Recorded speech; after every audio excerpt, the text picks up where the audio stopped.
Halo semuanya, selamat datang di sesi pembahasan materi kita kali ini.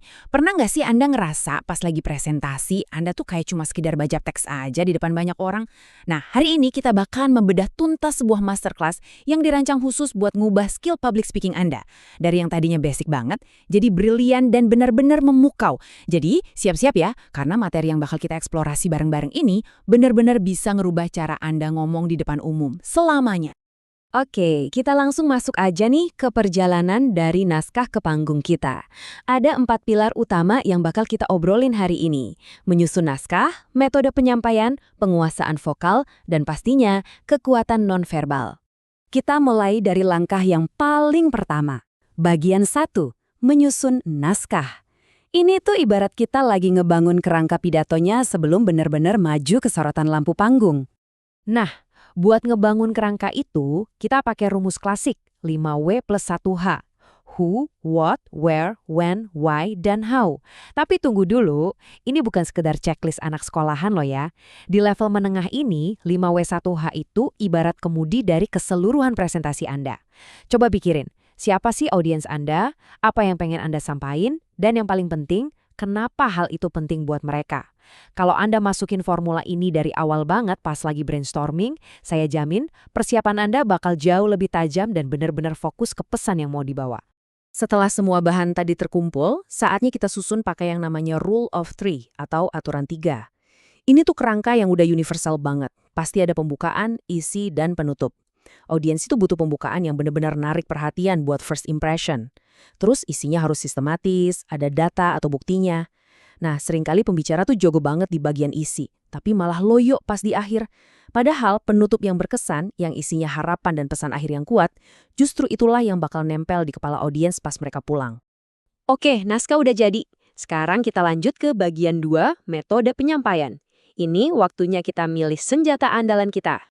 Secara umum, ada 4 metode penyampaian yang bisa Anda pilih. Pertama, manuskrip. Ini tuh ngebaca teks kata demi kata.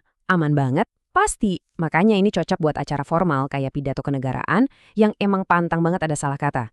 Terus ada metode memoriter, impromptu, dan extemporer. Nah, metode extemporer ini, di mana Anda cuma bawa pointers atau kerangka aja, biasanya jadi senjata favorit para profesional. Kenapa? Karena metode ini ngasih Anda ruang buat improvisasi. Tapi cara ngomongnya tetap komunikatif, natural, dan pastinya nggak lari dari topik utama.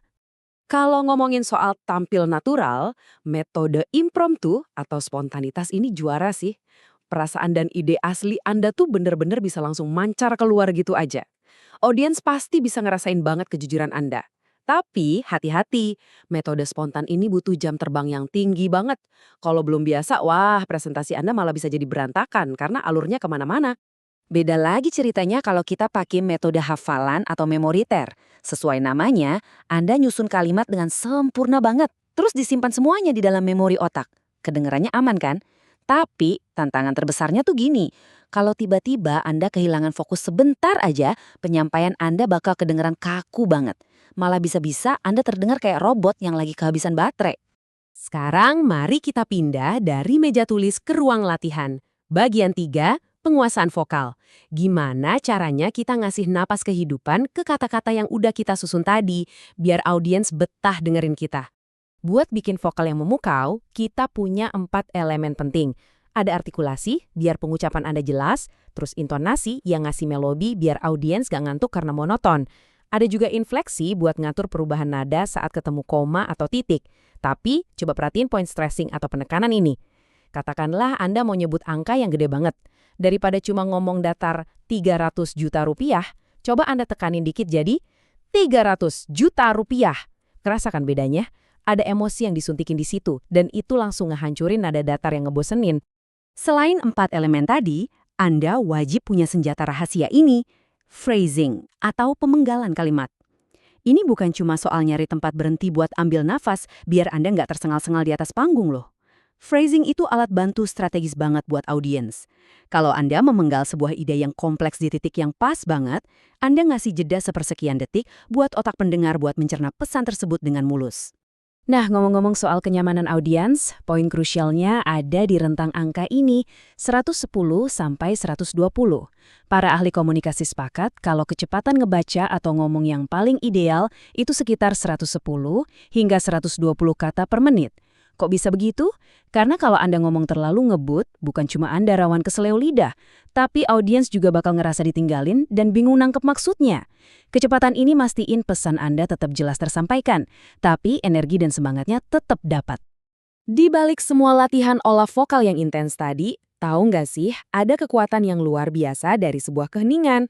Ada pepatah bilang, orang pintar tahu kapan harus bicara, orang bijak tahu kapan harus diam. Coba deh, saya mau ngedemonstrasiin kekuatan dari sebuah jeda ke Anda sekarang juga. Gimana? Pernah nyadar nggak, kesunyian barusan justru bikin Anda ngasih perhatian yang jauh lebih tajam ke saya? Percaya deh, pakai jeda 2-3 detik, itu jauh lebih berwibawa daripada ngisi kebingungan Anda dengan gumaman kayak atau yang malah ganggu. Akhirnya, kita sampai di tahap terakhir sebelum benar-benar naik panggung. Bagian keempat, kekuatan nonverbal. Di sini kita bakal bahas gimana penampilan luar dan tubuh Anda ikut berbicara, bahkan sebelum Anda ngucapin sepatah kata pun. Yuk kita bedah gimana caranya ngendaliin bahasa tubuh. Ingat ya, kontak mata itu bukan sekedar natap kosong ke arah kerumunan. Ini tuh soal ngebangun kontak batin, biar setiap orang di ruangan ngerasa disapa secara personal. Coba gabungin kontak mata itu sama ekspresi wajah yang pas dengan emosi pesan Anda, plus gerakan tangan yang ngalir natural buat ilustrasi. Wah, kalau udah gitu, Anda bukan lagi sekedar pembaca pidato, Anda udah menjelma jadi pembawa pesan sejati. Tapi, apa jadinya kalau yang terjadi malah sebaliknya? Pas demam panggung tiba-tiba nyerang dan bikin tubuh Anda kaku membeku di bawah lampu sorot, audiens tuh bisa langsung ngerasain banget loh. Anda kehilangan kontak, wajah jadi mematung, dan detik itu juga pendengar mulai berhenti peduli sama informasi yang Anda bawain, secemerlang apapun naskahnya.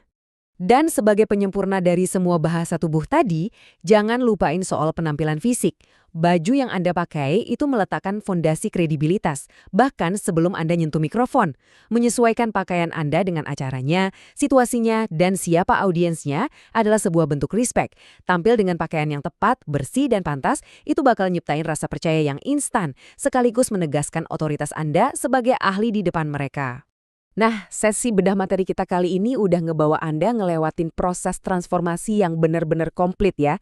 Mulai dari kertas naskah yang kosong, sampai gimana caranya menguasai panggung secara total. Sekarang, tantangannya ada di tangan Anda nih. Teknik-teknik yang kita bahas tadi bukan cuma sekedar teori, ini adalah praktek nyata yang dipakai para profesional. Jadi, mana nih dari 3 pilar ini? Struktur naskah yang solid, dinamika vokal yang asik, atau wibawa bahasa tubuh Anda yang bakal Anda jadiin fokus buat dikuasai di presentasi Anda berikutnya. Sampai jumpa di eksplorasi materi menarik lainnya, dan selamat menguasai panggung Anda.